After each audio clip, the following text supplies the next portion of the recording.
Good morning, children.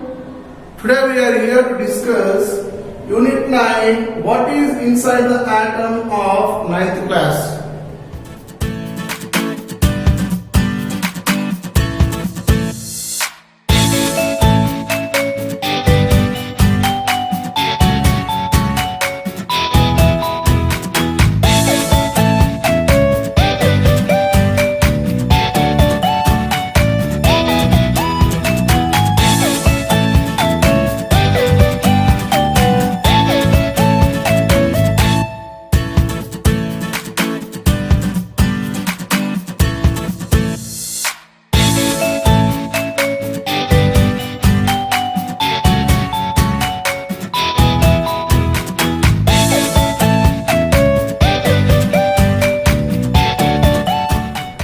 Before going to the topic or into that one, let me recapitulate what we have studied in previous class.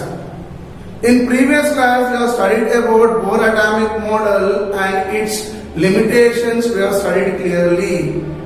Not only that one, discovery of an atom as the era begins from where to the end. What else it is there in textbook we have studied clearly, that is discovery of atom, how it came into exist. Now next topic is what? Distribution of electrons in different shells. Different atomic models came into exist and these atomic models explain about the structure of atom according to Niels Bohr atomic model. He said that electrons are arranged in stable different orbits. Those orbits are called as stationary orbit and have definite energy. He has given that itself. If you take it up, the electrons are arranged in the form of circular orbits. In circular orbit, the electrons are arranged in there itself. If I am taking this is the nucleus of an atom, electrons are arranged in shells or orbits which are existing in circular shape and having definite energy within that particular orbit. We have seen the K shell, L shell, M shell, N shell. K is equal to N is equal to 1 is called as K shell. N is equal to 2 is called as L shell. N is equal to 3 is called as M shell. N is equal to 4 is called as N shell. If you go for this cell, the shell which is nearest to the nucleus is called as a lower energy shell, we can call it up. The shell which is far from the nucleus is called as Valency shell and it will be having higher energy there itself. Lowest energy shell is what? The shell which is nearest to the nucleus. Highest energy shell is what? Which is away from the nucleus, that is called as Valency shell, in which higher energy can be existing. This is the total concept about distribution of, and within these orbits are stationary shells. How electrons are accommodated, how we can present electrons into those orbits can be represented, can be called as nothing but what? Distribution of electrons in different shells. So to explain this particular phenomena in our textbook, he has given one concept, that is nothing but what? Two different scientists are called as Bohr and Bury. Together frame certain rules. 3 rules they frame it up to arrange electrons, to distribute electrons in shells. What are those rules? Let me discuss. First rule is nothing but what? Within each shell, how many electrons can be accommodated? Can be represented by one formula. That formula is called as 2n square. 2n square. Based upon this formula, where n indicates what? Principal quantum number. 1, 2, 3, 4, so on. It represents nothing but what? Shell of the atom. N is equal to 1 is called as K shell. N is equal to 2 is called as L shell. N is equal to 3 is called as M shell. N is equal to 4 is called as N shell. K shell, L shell, M shell, N shell. So on if you see it up. N is equal to 1. K shell, that means what? First shell we will count it up. Within this first shell, how many electrons can be accommodated? 2n square.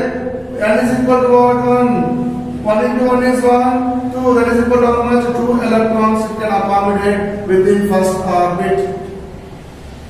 Second orbit, N is equal to 2. Means what? 2 2s are 4, 4 2s are 8 electrons it can accommodate in L shell, that is N is equal to 2. Similarly, N is equal to 3, if I take it is called as M shell, in which 3 2s are 9, 3 3s are 9, 9 2s are 18 electrons can be accommodated. N is equal to 4 if I am taking that itself.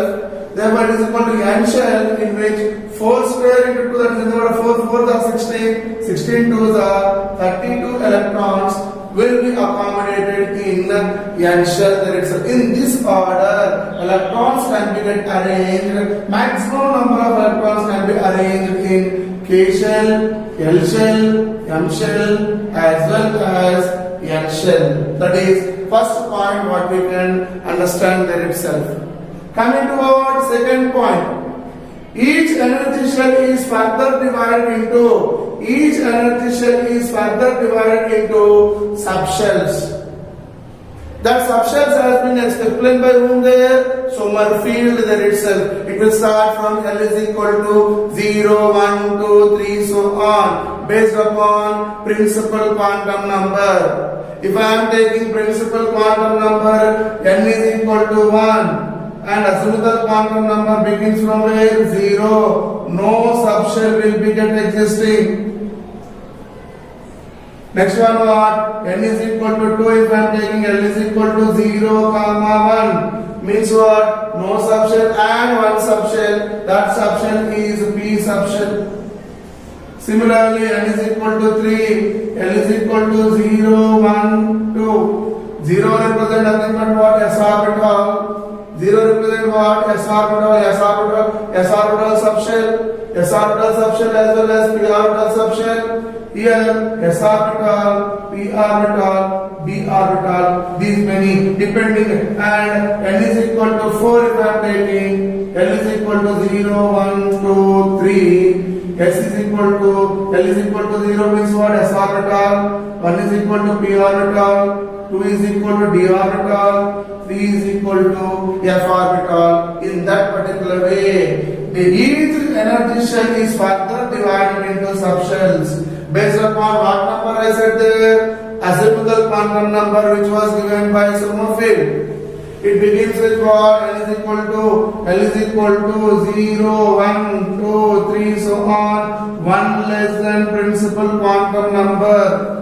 The azimuthal quantum number which was designated by L given by Sommerfeld is such that it starts from 0, 1, 2, 3, 4, so on, 1 less than the top principal quantum number, and that will be get existing in the form of elliptical shell, elliptical orbit. It will be get existing within that particular one. If you are going for N is equal to 1, only spherical, N is equal to 1, L is equal to 0, nucleus spherical is existing. Next one is what? N is equal to 2 if I am taking it up. If I am taking N is equal to 2, nucleus will be existing in which one elliptical orbit will be existing as well as one spherical orbit. N is equal to 1, N is equal to 2 if I am taking it up, L is equal to 0, L is equal to 1. One spherical orbit, one elliptical orbit. In that particular way, each orbit will be having subshells there itself. Within that particular subshells,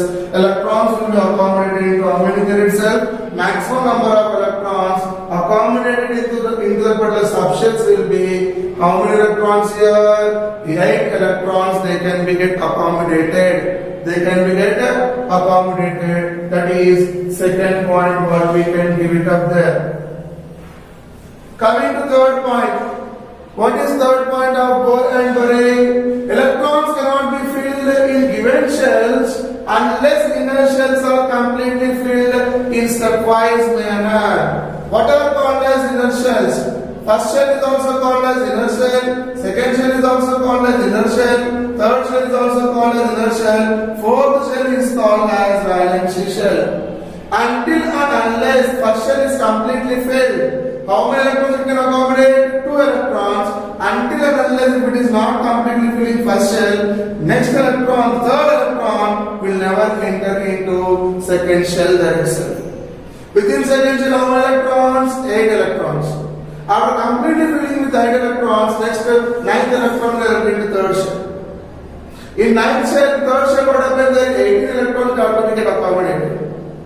Later on, what happens there itself? Fourth shell. So on until and unless electrons cannot be get filled, electrons cannot be get filled into the orbital until and unless first inner shells are completely filled based upon stepwise manner, where it is n is equal to 1, 2, 3, so on n. If I am taking atomic number is equal to n is equal to atomic number of an element, oxygen, whose atomic number is 8.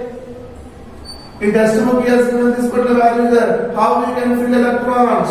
Which what? 8 electron means what? We are taking up. Electronic configuration of oxygen will be 2, 6. First shell will be containing how electrons? 2 electrons. Second shell will be having how electrons? 6 electrons. Therefore, see diagram. Oxygen, first shell consisting of 2 electrons. 2 electrons completely filled. That is n is equal to 1 K shell. Next shell is what? L shell. This is called as what? N is equal to 2 L shell. In which how many electrons is there here? It can accommodate how many electrons? 8 electrons. But is having how many electrons? 6 electrons.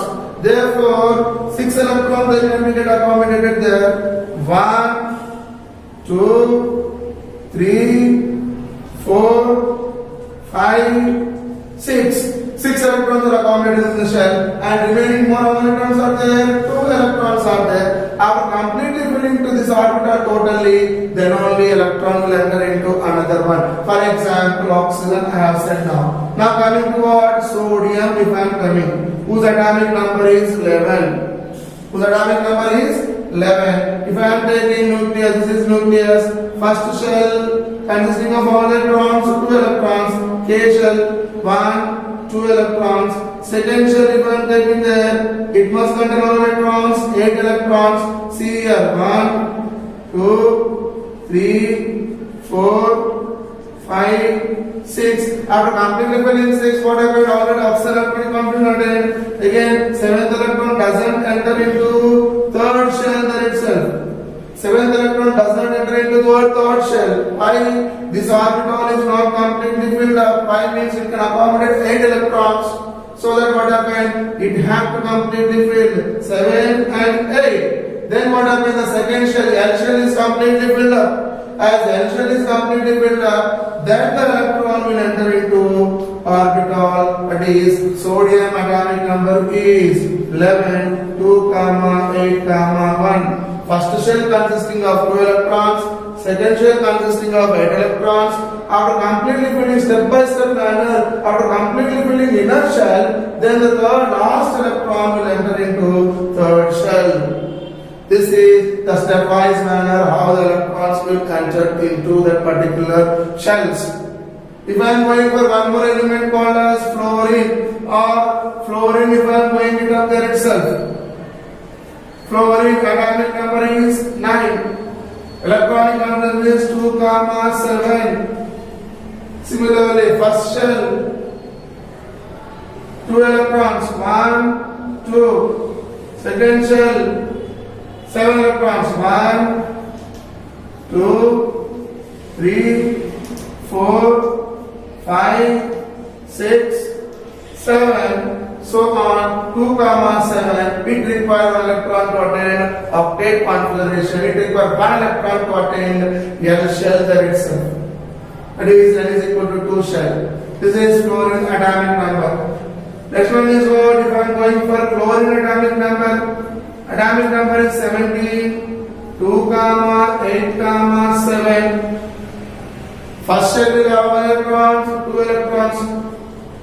First shell having 2 electrons, 1, 2. Second shell having no electrons, 10 electrons, 1, 2, 3, 4, 5, 6, 7, 8. Second shell is completely filled stepwise. Then third shell. Third shell will be how many electrons? 7 electrons. Therefore, 1, 2, 3, 4, 5, 6, 7. After one more electron after it is coming, it will be completely filled. Then the electron will enter into another shell. In this particular way, electrons will be accommodated into the orbitals or stationary orbits consisting of subshells will be get filled up. This is nothing but what? Distribution of electrons in different shells. By this we have completed a concept called as distribution of electrons into the shells, and some more up to 18 elements is given in page number 158. 18 elements, how the electrons can be get completely filled. Means what here? 18 means n is equal to 3 m shell up to 18 electrons. He has given how that particular electrons can be distributed or can be accommodated into the stationary orbits as well as which consisting of subshells. This is the concept of distribution of electrons in different shell performed by Bohr as well as Bury. Thank you children for watching. Watch it. Try to watch the concept and try to grasp the concept. Thank you.